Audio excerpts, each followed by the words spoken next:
네, 안녕하세요. 위난 교수님. 2학년 A반 이건희 4월 13일 토요일 총이치 제작 과정 프레즈 시작해 보겠습니다. 네, 저는 우선 환자의 입장에서 보는 5단계 과정을 시작해 보려 합니다. 저희 같이 기공을 배우는 학생들은 이론과 실습을 통해서 기공 과정을 알고 이해할 수 있지만 주변 친구들 같은 경우에 예를 들면 어떠한 친구는 치과 치료 시 의사가 치료도 하고 골드 크라운 같이 보철물 제작도 해주는 줄 알고 있는 친구도 있고, 다른 면으로는 치과 치료 시 몇 번씩 이유도 모르고 내원하라고 해서 시간적 불편을 호소하는 친구도 있어. 이쪽 전공이 아닌 일반인들 입장에서 봤을 때 조금 모르는 부분이 많아. 나중에 제가 임상에 나갔을 경우에 의사와의 의사소통도 중요하지만 환자의 마음을 알 수 있으면 환자의 입장에서 서서 바라보면 어떨까 싶어서 한번 간략하게 소개해 보겠습니다. 첫 번째, 환자가 방문했을 경우에 진단 인상 및 진단 모형을 제작하고, 두 번째, 개인 트레이를 통한 최종 인상을 획득하여서 기공소에서 작업 모형에서 작업을 통해서 만들어진 후에 중심이 체득을 위해서 다시 한번 방문을 하고, 나비치가 제작되었으면 다시 방문해 주어 환자가 발음이나 구강 내 불편함이 없도록 그런 걸 체크한 후에 마지막으로 틀니가 완성되며 구강 내 장착하고 집으로 돌아갈 수 있게 됩니다. 총 5번의 방문을 통해서 총이치가 제작되었는데, 이 중간중간 과정이 하나라도 잘못된다면 환자의 시간적 부담을 줄 수 있으므로 어느 한 단계에서도 과정이 소홀함이 없어야 할 것 같다는 생각이 들었습니다. 본격적으로 총이치 제작 과정 시작해 보겠습니다. 첫 번째로 구강 진단 및 기초 인상 체득입니다. 의사가 환자의 구강 내를 살펴보아서 처음 설계를 어떻게 할 것인지 생각하고 인상을 뜨게 됩니다. 두 번째로 예비 모형 제작하게 됩니다. 예비 인상은 연구 모형을 제작하기 위해 압력을 가하지 않고 구강 내 조직의 정적인 상태를 체득한 인상인데, 무취약 환자 구강의 해부학적 구조가 재현이 되어야 합니다. 주로 기성 트레이로 인상을 체득하고 총이치 보철의 중요한 파트가 될 것입니다. 세 번째로 개인 트레이 제작. 예비 인상에서 제한되지 못한 해부학적 고도의 깊은 부분까지 정밀하게 인상 체득을 하기 위해서이고, 재료로는 트레이 레진, 셀락, 베이스 플레이트, 에어 가소성, 레진판, 모델링 컴파운드가 있습니다. 앞서 말씀드린 보도 몰딩, 정확한 해부학적 보도 획득을 위해서 하게 됩니다. 최종 인상, 주로 총이치 제작을 위해서 작업 모형, 주모형을 제작할 목적으로 개인 트레이를 이용하여 체득하는데, 총이치 변형 부위는 안전과 유지에 큰 영향을 미치는 폐쇄 부위이므로 주위 조직의 생리적 운동과 조화를 이루도록 기능 인상이 체득되어야 할 것입니다. 그 다음 박싱인데, 최종 인상체에서 가장 중요한 변연을 보호하고 작업 모형의 기저부를 일정한 두께와 형태로 유틸리티 왁스나 박싱 왁스로 만들어서 주입한 석고가 흘러내리지 않고 인상체의 변연 주위를 감싸 측벽을 형성해주는 방법입니다. 단점으로는 인상제에 따라 사용할 수 없는 경우가 있는데, 수성 인상제는 사용할 수 없습니다. 그 다음 작업 모형을 제작하는데, 작업 모형은 최종 기능 인상체에 경석고를 부어 제작한 모형입니다. 이 모형을 이용해서 보철물을 제작하는데, 이 모양 제작 시 최종 네거티브 인덱스를 제작해 주는데, 제작 이유는 레진 중합 시 발생되는 인공치 위치 변화를 방지하고 교합기의 재부착을 위해 언더컷 없이 U자형이나 T자형으로 파주게 됩니다. 그 다음 이제 기초상 및 교합제 제작입니다. 기초상 제작 시 기초상은 구강 안에 시작해서 교합 체득을 정확히 시행하기 위해 제작하는 임시 형태의 의치상입니다. 곧 최종 의치라는 말이 있듯이 최종 의치와 동일하기 때문에 정밀하게 제작되어야 합니다. 기초상 재료로는 주로 셀라 큐링 레진으로 제작됩니다. 여기서 함께 두께 및 압축성이 부위마다 다르므로 교합력이 다르게 적용되기 때문에 릴리프를 해줘야 되는데, 상악 릴리프의 부위는 상악에서는 절치유두, 정중 구개봉선, 구개공, 구개융기이고, 하악에서는 이공, 하악융기, 이 부분들을 릴리프 처리해줘야 됩니다. 교합제 제작 시는 상하악, 악강 관계 기록과 인공치 배열을 목적으로 기초상의 치조제 부위에 올려져 일반적으로 베이스 플레이트 왁스로 제작합니다.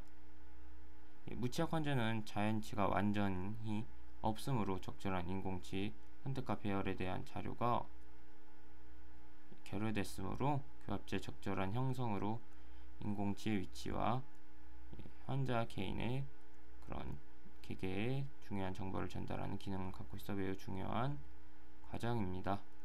그 다음으로 악강 관계 기록 및 교합 체득을 하는데, 교합 관계 기록은 정중선, 하수선, 하순선, 상순선, 견치선, 구각선 등 기록해야 합니다.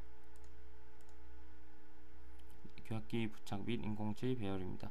인공치는 레진치와 도제치가 있으며, 전치부는 심미와 발음의 기능에 중점을 두어 선택하고, 구치부는 저작 기능에 중점을 두어 선택 배열해야 합니다. 배열 방법에는 상악법과 하악법이 있는데, 인공치 배열 순서는 상악은 상악전치, 하악전치, 상악구치, 하악구치 순으로 하고, 구치 배열은 1대9치, 2소구치, 2대9치, 1소구치 순으로 작업을 하면 됩니다. 그 다음으로 치은을 형성하는데,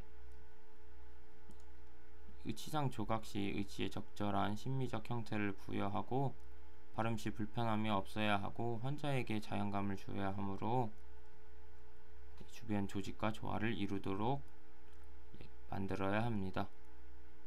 환자의 구강 시작하기 위한 상태의 왁스 위치를 시적 위치라 하는데, 이러한 상태에서 아주 섬세한 조각은 중요하지 않습니다. 왜냐하면 구강 내 시적 시 필요에 따라 인공치의 배열의 수정과 의치상 형태 수정이 필요할 경우가 있으므로 거의 60-70% 정도만 완성시키고, 최종적인 의치상 조각은 시적이 끝난 후에 시야 배열 상태와 교합 점검이 완료된 후에 시행하는 것이 바람직합니다.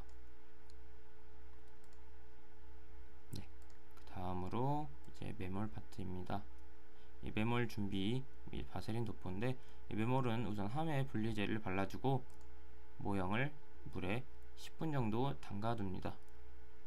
그 이유는 1차 메몰 시 모형에 충분한 수분이 없을 시 1차 메몰제 수분을 빼앗아와 변형을 초래할 수 있기 때문입니다.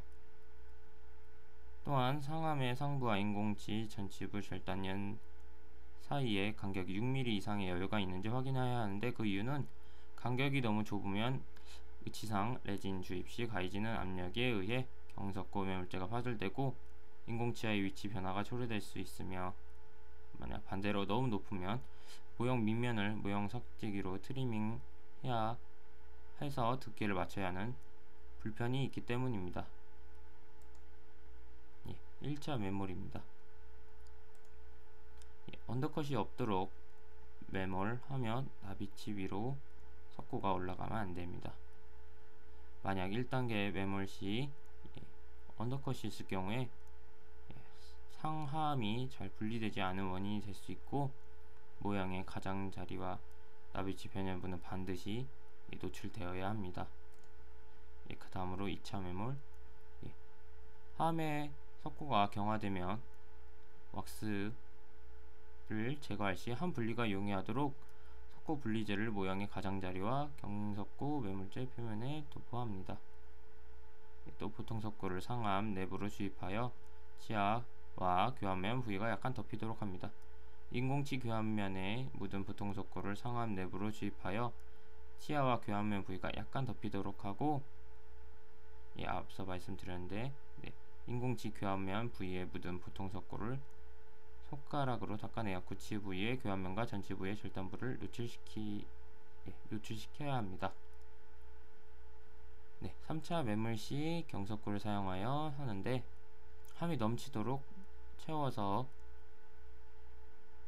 줘야 합니다. 그 이유는 경석고가 흘러 넘쳐 나오는 것을 보고 경석고가 함의 내부에 완전히 채워진 상태를 간접적으로 확인할 수 있으며, 이것을 1차, 2차와 같이 보통석고가 아닌 경석고를 쓰는 이유는 석고보다 강해서 시합 시 강하며 인공치 의치 이동을 방지를 해주기 때문입니다.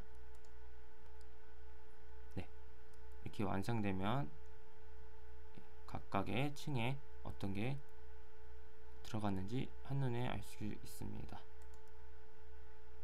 그 다음에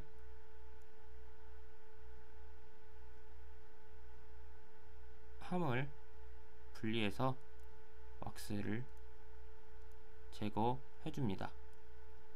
함 연하의 60-70%의 물에 5분에서 10분 동안 담가 왁스를 연화시키고,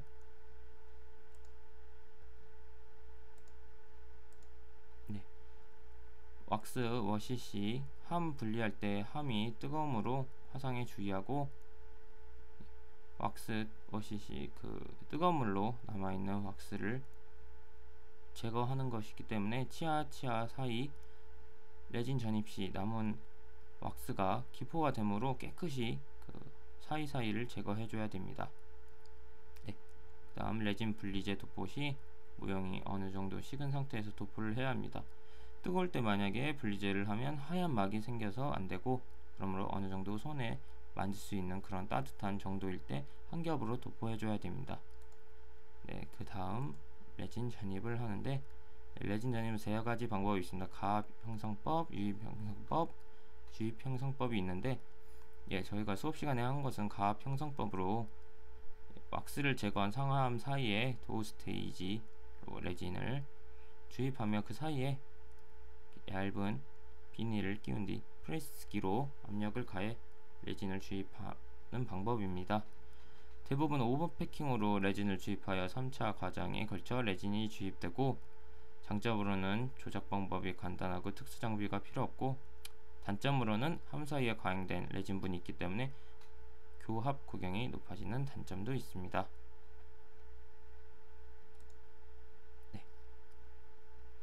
시합인데 1, 2차, 3차 앞서 말씀드렸듯이 점점 압력을 크게 해주어 실행해야 됩니다. 그 다음은 온성을 한 후에, 요즘은 모두 빨리빨리 해야 되므로 고온 단시간을 레진을 사용하여 중합을 시킵니다. 그 다음으로 함 분리 및 매물재 제거를 합니다. 함 분리 시 망치 같은 것으로 약간의 충격을 주어서 뚜껑에서 하함까지 손으로 분리합니다. 이 매물재 제거 시 인공치 부분이 손상이 되지 않도록 해야 할 것이며, 다음 매물재가 제거되고 이제 의치상이 나왔을 경우에 선택 삭제와 비기능 교두 삭제를 해야 되는데, 다듬질 및 연마 시에는 텐처버나 샌드페이퍼 같이 그것들을 이용해서 다듬질을 해야 하고, 연마할 때 의치와 이런 뻐의 휠은 물에 젖은 상태여야 하고, 마지막으로 최종 광택을 내도록 작업해야 합니다. 이로써 완성 국각 내에 시작할 수 있게 완성이 되는데, 진료실에 완성된 것을 보낼 때는 물이 담긴 용기에 완성된 의치를 넣고 진료실로 보내며, 이때부터 환자는 평생 쓸 수 있도록 그렇게 관리를 해주어야 합니다. 여기까지 2학년 A반 이건희 종이집 제작 과정을 마치도록 하겠습니다. 네, 감사합니다.